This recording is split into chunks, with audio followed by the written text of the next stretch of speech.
Seorang polisi arogan yang haus kekuasaan dan uang haram hidupnya berubah drastis ketika ia bertemu prajurit Kopassus yang berani menegakkan keadilan. Apa yang terjadi saat keserakahan dibalas dengan keadilan? Bribka Rudi dikenal sebagai polisi yang disegani di daerahnya.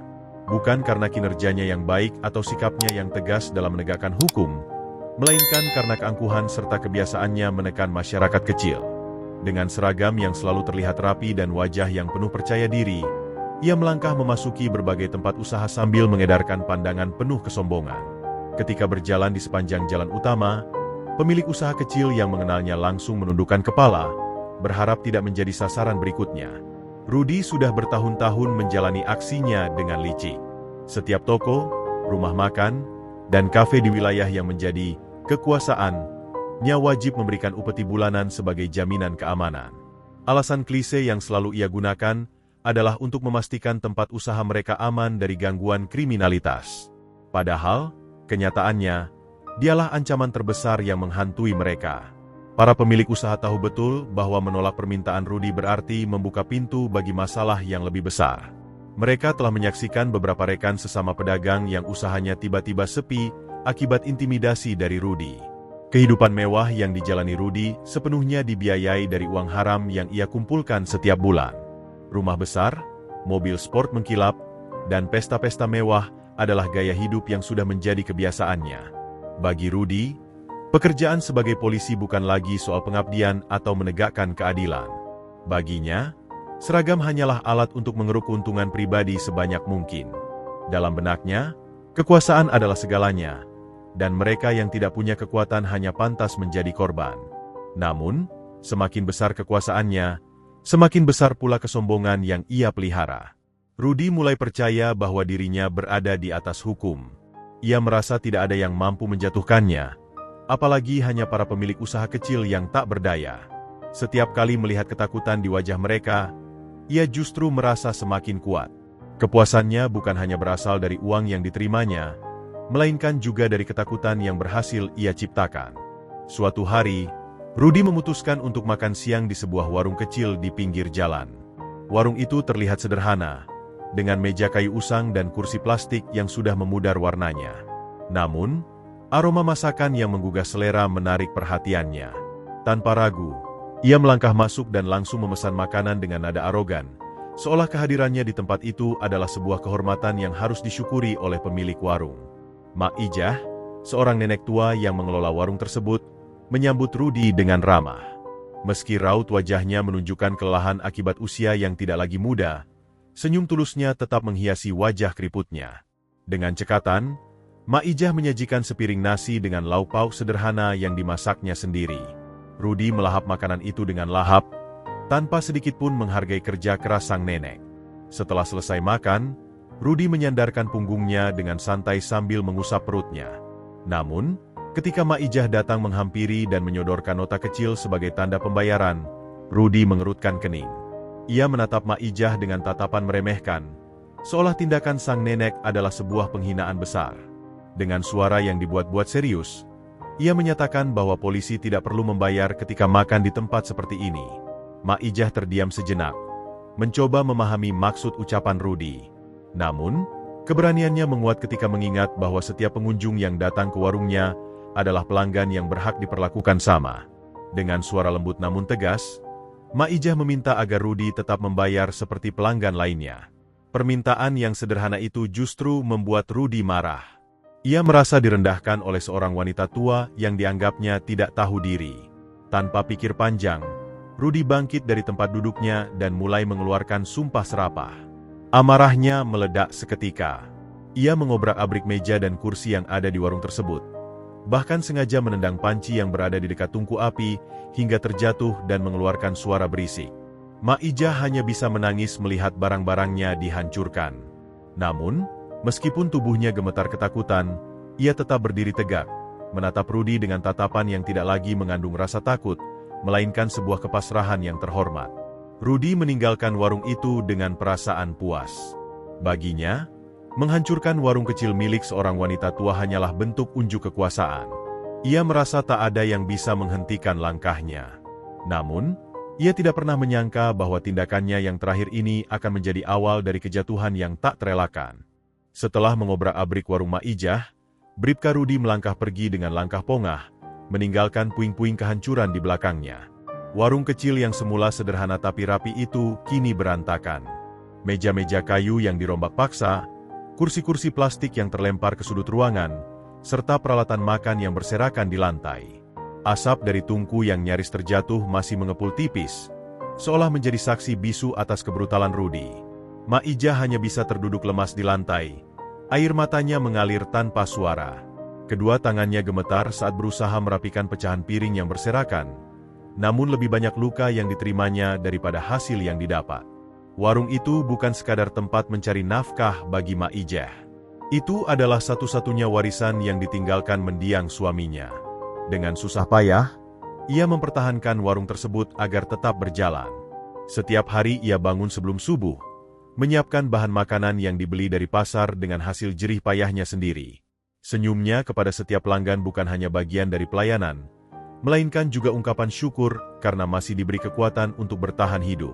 Tapi hari itu, semua rasa syukur itu terkubur dalam-dalam oleh kebrutalan seorang manusia yang seharusnya menjadi pelindung masyarakat. Meski air mata masih mengalir di pipinya, Mak Ijah mencoba bangkit. Suara rintihan kecil keluar dari bibirnya setiap kali pecahan piring menggores kulit tangannya. Namun, ia tidak peduli. Baginya, membersihkan warungnya adalah cara untuk mempertahankan martabat dan harga dirinya. Tidak ada yang berhak merampas haknya untuk hidup layak, bahkan seorang polisi arogan sekalipun. Ketika tangannya mulai lelah, ia duduk bersandar di tembok dengan napas terengah-engah. Namun, pandangannya tetap tajam, menunjukkan bahwa semangat hidupnya belum sepenuhnya padam. Di tengah kesunyian yang menyakitkan itu, suara motor terdengar mendekat. Mak Ijah menoleh dengan sisa-sisa harapan di matanya. Ternyata, yang datang adalah anaknya, Jaka, seorang prajurit TNI Kopassus yang baru saja menyelesaikan tugasnya di luar kota. Melihat keadaan warung yang porak-poranda, ekspresi Jaka langsung berubah. Ia segera menghampiri ibunya yang masih duduk bersandar dengan wajah pucat dan tangan yang terluka. Tanpa banyak bicara, Jaka berjongkok di depan ibunya dan menggenggam tangan yang gemetar itu dengan lembut. "Ibu, siapa yang melakukan ini?" tanya Jaka dengan suara pelan namun berisi kekhawatiran yang dalam. Tatapan matanya menelusuri setiap sudut warung yang rusak, mencoba memahami betapa brutalnya perbuatan orang yang telah menghancurkan tempat itu. Mak Ijah menahan isak tangisnya. Dengan suara bergetar, ia menjelaskan semua yang terjadi. Tentang seorang polisi yang mengaku berhak mendapatkan makanan gratis hanya karena seragam yang ia kenakan. Tentang bagaimana polisi itu menghina dirinya, lalu mengamuk ketika permintaan konyolnya tidak dipenuhi. Semakin lama ia bercerita, semakin kuat cengkeraman Jaka pada tangan ibunya. Ada api yang mulai menyala di matanya. Api kemarahan yang ia coba kendalikan dengan sekuat tenaga. "Namanya siapa, Bu?" Jaka bertanya dengan nada dingin yang belum pernah Mak Ijah dengar sebelumnya. Meski nada suaranya pelan, tapi ada ketegasan yang tak terbantahkan. Mak Ijah tahu bahwa Jaka bukanlah tipe orang yang gegabah. Namun, ia juga tahu bahwa anaknya tidak akan membiarkan orang yang menyakitinya lolos begitu saja. Dia bilang namanya Rudi. "Bribka Rudi," jawab Mak Ijah pelan. Nama itu terucap dengan getir, seolah mengandung beban yang begitu berat. Mak Ijah tidak menginginkan kekerasan. Ia hanya ingin keadilan ditegakkan. Namun, melihat tatapan tajam Jaka, ia menyadari bahwa sesuatu yang besar akan terjadi. Jaka berdiri perlahan, menarik napas panjang untuk menguasai amarah yang bergemuruh di dadanya. Baginya, seragam yang ia kenakan adalah simbol kehormatan, bukan alat untuk menindas atau menakuti rakyat kecil. Apa yang dilakukan Rudi tidak hanya menghina ibunya, tapi juga mencemarkan nilai-nilai yang selama ini ia junjung tinggi. Tanpa banyak bicara, Jaka memutuskan bahwa Bribka Rudi harus bertanggung jawab atas perbuatannya. Sebelum pergi, Jaka berusaha menenangkan ibunya. Ia merapikan kursi yang terjatuh dan membantu Mak Ijah membersihkan lantai yang penuh dengan pecahan piring. Namun, pikirannya sudah terpusat pada satu hal, menemukan Bribka Rudi dan memberikan pelajaran yang layak bagi seorang pengecut yang menyalahgunakan kekuasaan. Ketika Jaka meninggalkan warung, langkahnya tegap. Bukan karena arogansi, tapi karena keyakinan bahwa keadilan harus ditegakkan, tidak peduli seberapa kuat atau berpengaruh seseorang itu. Jaka melangkah keluar dari warung ibunya dengan dada yang terasa panas. Kemarahannya bergejolak seperti api yang tak bisa dipadamkan. Namun, sebagai prajurit terlatih Kopassus, ia tahu betul bahwa emosi bukanlah sesuatu yang boleh menguasai akal sehat. Langkahnya tegap menuju sepeda motor yang terparkir di pinggir jalan. Dengan cepat ia menghidupkan mesin dan melaju meninggalkan warung, sementara pikirannya terus memutar kejadian yang baru saja diceritakan Mak Ijeh. Nama Bribka Rudi terpatri jelas dalam benaknya. Seorang oknum polisi yang tak hanya melukai perasaan ibunya, tapi juga menghancurkan martabatnya. Melalui beberapa rekan tentara yang bertugas di kepolisian, Jaka akhirnya berhasil melacak keberadaan Bribka Rudi. Bukan perkara sulit, mengingat nama itu sudah dikenal di kalangan para petugas yang jujur maupun mereka yang takut padanya. Rupanya, arogansi Rudi bukanlah hal baru. Banyak yang tahu tentang kebiasaannya memeras para pedagang kecil dengan dalih memberikan keamanan. Namun, sebagian besar dari mereka memilih diam. Takut akan balas dendam yang mungkin terjadi jika berani menentang pria berkuasa itu. Sore itu, Jaka menghentikan motornya di depan sebuah kafe mewah tempat Rudi biasa bersantai. Beberapa rekannya sudah memperingatkan bahwa Rudi sering terlihat di sana, menikmati hidup mewahnya dari hasil memeras rakyat kecil. Tanpa ragu, Jaka melangkah masuk. Kehadirannya yang tiba-tiba menarik perhatian beberapa pengunjung, tapi ia tak peduli. Pandangannya langsung tertuju pada sosok yang duduk di pojok kafe, tertawa keras dengan sekelompok orang yang terlihat menjilat demi sedikit perhatian dari pria arogan tersebut. Bribka Rudi. Suara Jaka menggema tegas, membuat suasana di kafe mendadak hening. Beberapa orang menoleh ke arah Jaka dengan ekspresi bingung, sementara yang lain memilih untuk tidak terlibat dengan melanjutkan aktivitas mereka. Rudi menoleh perlahan dengan alis terangkat, merasa terganggu karena kesenangannya terpotong oleh suara yang tidak ia kenal. Namun, begitu melihat seragam loreng yang dikenakan Jaka, ekspresi wajahnya berubah. Ada keterkejutan, tapi bukan ketakutan. Sebaliknya, ia malah tersenyum mengejek. "Siapa kamu?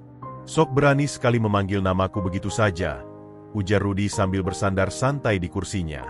Nada suaranya penuh keangkuhan. Seakan-akan apapun yang akan dikatakan Jaka hanyalah lucon yang tidak patut dianggap serius. "Nama saya Jaka, Sersan Jaka, dari Kopassus. Saya datang untuk menagih tanggung jawabmu atas apa yang kau lakukan kepada ibuku, Mak Ijeh." Jawaban Jaka disampaikan dengan tenang, namun penuh ketegasan. Matanya menatap tajam, tidak sedikit pun berkedip, seolah menantang Rudi untuk mengelak dari tuduhan yang baru saja diucapkan. Rudi tertawa keras. Tawanya bergema di seluruh ruangan, membuat beberapa pengunjung merasa tidak nyaman. "Oh, jadi kau anak dari nenek tua yang punya warung reot itu?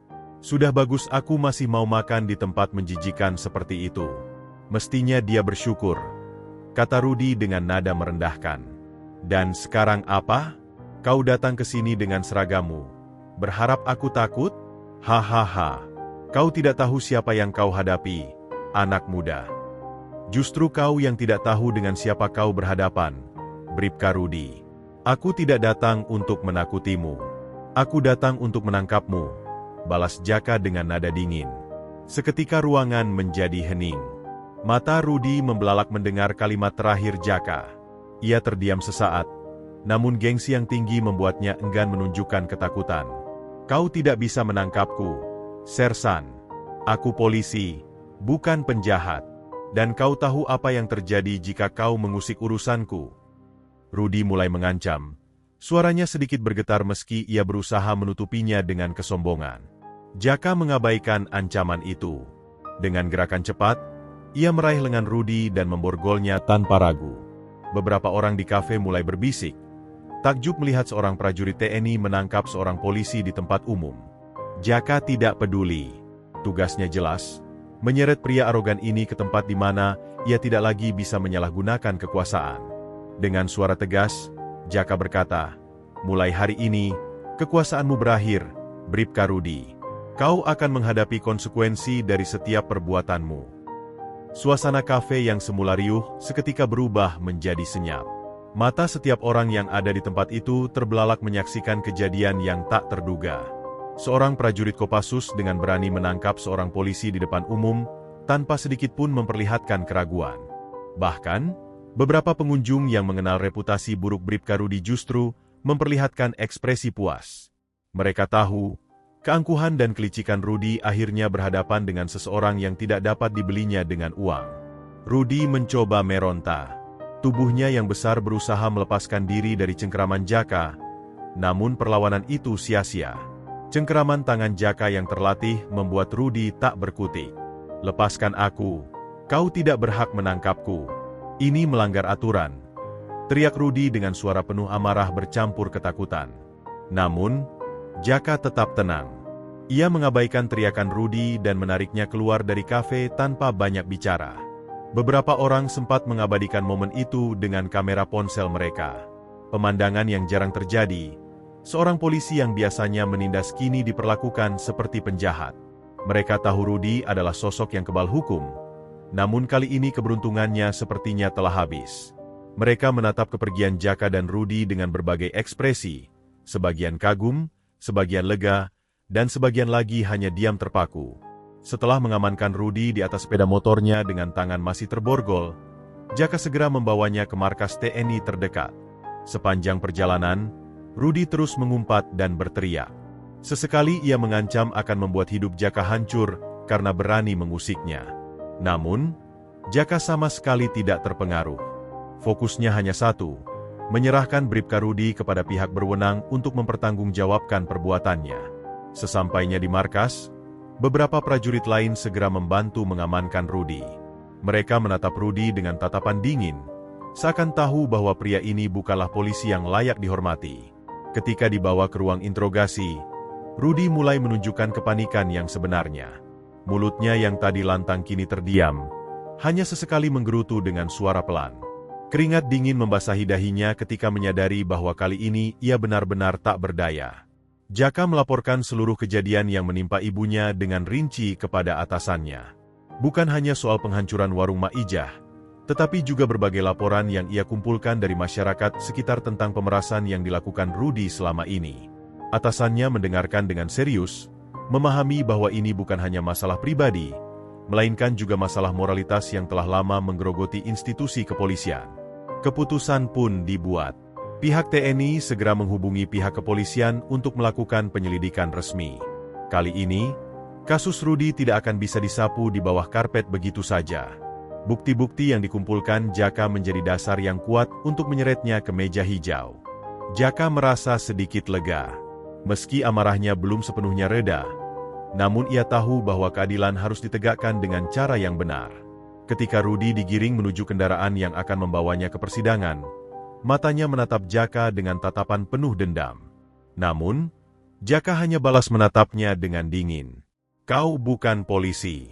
Kau hanya seorang pengecut yang menyalahgunakan seragammu. Kini, kau akan merasakan akibat dari keserakahanmu sendiri," ucap Jaka pelan namun jelas, memastikan bahwa pesan itu sampai di telinga Rudi. Sidang untuk Bribka Rudi menjadi peristiwa yang menggemparkan. Berita penangkapannya oleh seorang prajurit TNI Kopassus menyebar dengan cepat melalui berbagai media. Foto dan video penangkapannya di kafe menjadi viral di berbagai platform sosial. Banyak orang yang dulunya hanya bisa mengeluh dalam diam kini merasa bahwa keadilan akhirnya menunjukkan taringnya. Tekanan publik membuat kasus ini tidak mungkin lagi untuk ditutupi atau diselesaikan dengan jalan damai. Hari persidangan itu, ruang sidang dipenuhi oleh para jurnalis dan warga yang penasaran. Mereka yang pernah menjadi korban pemerasan Rudi datang dengan harapan melihat keadilan ditegakkan. Beberapa di antara mereka bahkan memberanikan diri untuk menjadi saksi dan menceritakan bagaimana mereka diperas, diintimidasi, dan diperlakukan semena-mena oleh Rudi hanya karena ia mengenakan seragam polisi. Kesaksian-kesaksian itu semakin memperberat dakwaan yang dihadapi Rudi. Rudi duduk di kursi terdakwa dengan wajah pucat. Matanya yang dulunya menyala dengan kesombongan kini memandang lantai dengan hampa. Tidak ada lagi senyum arogan, tidak ada lagi ejekan atau ancaman. Kali ini, ia benar-benar menjadi orang kecil yang terpojok oleh hukum yang dulu ia permainkan. Pengacaranya terus mencoba mencari celah untuk membela Rudi, Tapi bukti-bukti yang dikumpulkan oleh Jaka dan kesaksian para korban terlalu kuat untuk dibantah. Jaka turut menghadiri sidang itu, duduk di antara para pengunjung dengan wajah tenang. Meskipun amarahnya terhadap Rudy belum sepenuhnya hilang, ia tahu bahwa jalur hukum adalah satu-satunya cara yang benar untuk menyelesaikan masalah ini. Sesekali ia menatap ibunya yang duduk di sebelahnya. Maijah datang dengan pakaian sederhana, tapi kali ini senyumnya mengandung kekuatan. Ia tahu bahwa perjuangan yang mereka lalui akhirnya membuahkan hasil. Jaksa penuntut tidak main-main dalam menangani kasus ini. Ia mengungkapkan bahwa tindakan Rudy bukan hanya merugikan masyarakat kecil, tetapi juga mencemarkan nama baik institusi kepolisian. Dakwaan yang dilayangkan meliputi penyalahgunaan wewenang, pemerasan, serta tindakan kekerasan yang tidak sepatutnya dilakukan oleh seorang penegak hukum. Setiap kalimat yang diucapkan jaksa membuat wajah Rudy semakin pucat. Ketika tiba giliran Rudy untuk membela diri, suaranya bergetar. Ia mencoba menyangkal beberapa tuduhan, namun kesaksiannya terdengar tidak meyakinkan. Sikap arogan yang dulu selalu menjadi tamengnya kini luruh di bawah tekanan keadilan yang menjeratnya. Beberapa kali ia mencoba memohon keringanan hukuman, tapi baik jaksa maupun hakim tidak menunjukkan simpati. Mereka hanya peduli pada fakta dan bukti yang telah disajikan dengan jelas. Pengadilan memutuskan bahwa Bribka Rudy terbukti bersalah atas semua dakwaan yang dilayangkan kepadanya. Hukuman yang diberikan tidak hanya berupa pemecatan tidak hormat dari kepolisian, tetapi juga penjara selama beberapa tahun. Ketika vonis dibacakan, seluruh ruangan terdiam. Tidak ada yang menyangka bahwa hari ini akhirnya datang, di mana seseorang yang begitu kebal hukum akhirnya harus menerima akibat dari keserakahannya. Ketika Rudy digiring keluar ruang sidang dengan tangan terborgol, Jaka menatapnya dengan tatapan tenang. Bukan tatapan kemenangan, melainkan tatapan lega karena keadilan akhirnya ditegakkan. Beberapa korban yang hadir dalam sidang itu menatap Jaka dengan penuh rasa terima kasih. Bagaimanapun juga, tanpa keberanian Jaka yang berani menghadapi penguasa lalim itu, mungkin mereka semua hanya bisa terus mengeluh dalam bisu. Jaka menghela napas panjang. Ia tahu bahwa perjalanannya belum selesai. Meskipun Bribka Rudy telah menerima hukuman yang pantas, dampak dari perbuatannya masih membekas di hati orang-orang yang menjadi korbannya. Namun, hari itu Jaka menyadari satu hal, bahwa kebenaran selalu memiliki cara untuk mengalahkan kebatilan, tidak peduli seberapa kuat atau berpengaruh seseorang yang mencoba menutupi kesalahannya. Hari-hari Bribka Rudy di penjara terasa seperti mimpi buruk yang tiada akhir. Setelah divonis bersalah dan resmi dipecat dengan tidak hormat dari kepolisian, hidupnya berubah drastis. Kehilangan kekuasaan yang selama ini ia banggakan membuatnya jatuh ke titik terendah dalam hidupnya. Di balik jeruji besi, Rudy bukan lagi seorang polisi yang ditakuti. Ia hanyalah seorang narapidana yang harus tunduk pada aturan penjara dan hierarki yang dikuasai oleh para penghuni lama. Tak butuh waktu lama bagi Rudy untuk menyadari bahwa hidup di penjara jauh lebih keras daripada dunia luar. Para preman yang dulu ia tindas atau jebloskan ke dalam sel dengan tuduhan palsu ternyata masih mengingatnya dengan baik. Mereka tidak pernah lupa akan perlakuan kejam Rudy, dan kini mereka memiliki kesempatan untuk membalas dendam. Rudy menjadi sasaran ejekan, perlakuan kasar, bahkan kekerasan fisik dari para napi lain. Hari-hari berlalu dengan perlahan. Rudy sering dipaksa melakukan pekerjaan-pekerjaan yang menjijikan. Menyapu lantai, membersihkan toilet, bahkan mencuci pakaian para napi yang memiliki kekuasaan di dalam penjara. Penghinaan demi penghinaan terus ia terima, tanpa bisa melawan. Di luar, ia pernah merasa paling berkuasa. Tapi di dalam sini, ia bukan siapa-siapa. Sekuat apapun ia mencoba bertahan, ketakutan dan rasa putus asa perlahan-lahan menggerogoti kewarasannya. Suatu hari, Rudy duduk menyendiri di sudut selnya dengan wajah kusut. Tubuhnya yang dulu terlihat gagah kini terlihat lemah dan tak terawat. Pikirannya dipenuhi penyesalan. Namun bukan penyesalan atas semua kejahatan yang telah ia lakukan. Yang ia sesali hanyalah bagaimana ia bisa sampai terjebak di tempat ini. Egonya yang masih bertahan membuatnya terus menyalahkan keadaan. Bukannya menyadari bahwa semua yang terjadi adalah akibat dari ulahnya sendiri. Namun, tidak semua penghuni penjara memperlakukannya dengan buruk. Ada satu dua orang yang mencoba mengingatkannya untuk berubah, untuk bertobat dan menerima kesalahannya. Tapi Rudy terlalu tenggelam dalam kebencian dan penyesalan yang salah arah. Ia masih berpikir bahwa dirinya adalah korban dari keadaan, bukan pelaku yang harus bertanggung jawab. Setiap malam, ia merutuki nasibnya dengan dendam yang semakin membara. Waktu terus berjalan tanpa belas kasihan. Hari-hari Rudy di penjara menjadi rutinitas yang penuh derita. Makanan yang buruk, tempat tidur yang keras, dan pelecehan mental yang terus-menerus diterima mengubahnya menjadi bayangan dari dirinya yang dulu. Tidak ada lagi uang haram yang mengalir. Tidak ada lagi kekuasaan yang bisa ia gunakan untuk menindas orang lain. Hanya ada kehampaan dan keputusasaan yang menyiksa. Di dalam penjara itu, Rudy mulai menyadari bahwa kesombongannya di masa lalu hanya berujung pada kehancuran. Tapi penyesalan yang datang terlambat itu tidak lagi bisa mengubah apapun. Kini, ia hanya seorang pria yang terperangkap dalam penjara yang ia ciptakan sendiri, di mana harga diri dan kehormatannya terkikis sedikit demi sedikit oleh realita yang kejam. Waktu terus berjalan. Namun bagi Rudy setiap detiknya terasa seperti siksaan yang tak berkesudahan.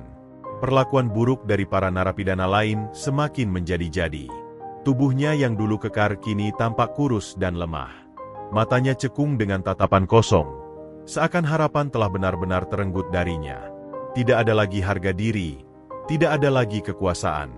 Rudy hanya hidup dari hari ke hari, terperangkap dalam lingkaran gelap yang diciptakan oleh kejahatan dan keserakahannya sendiri.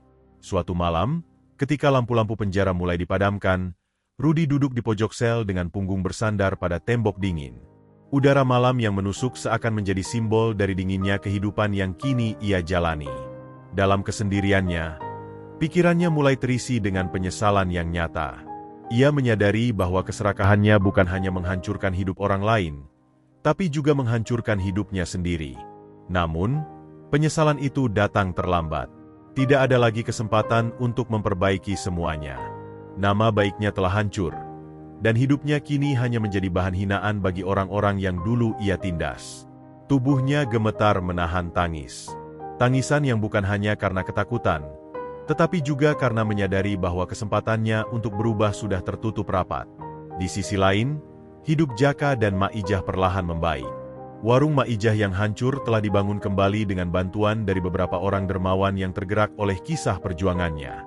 Kehidupan mereka kembali tenang, meskipun kenangan akan kekejaman Rudy masih membekas di hati. Namun, Jaka tahu bahwa apa yang ia lakukan bukan hanya untuk membalas dendam, tetapi untuk menegakkan keadilan bagi orang-orang yang teraniaya. Hari-hari Rudy di penjara menjadi neraka yang tidak berujung. Kehidupannya yang dulu penuh dengan kemewahan berubah menjadi mimpi buruk yang tak pernah ia bayangkan. Hingga suatu hari, kabar mengejutkan datang dari penjara.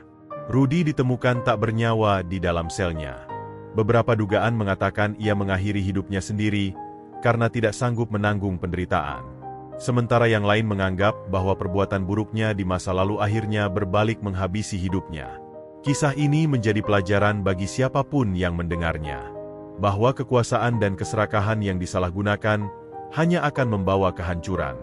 Jaka telah membuktikan bahwa keberanian dan keadilan adalah hal yang tidak bisa dibeli oleh uang atau kekuasaan.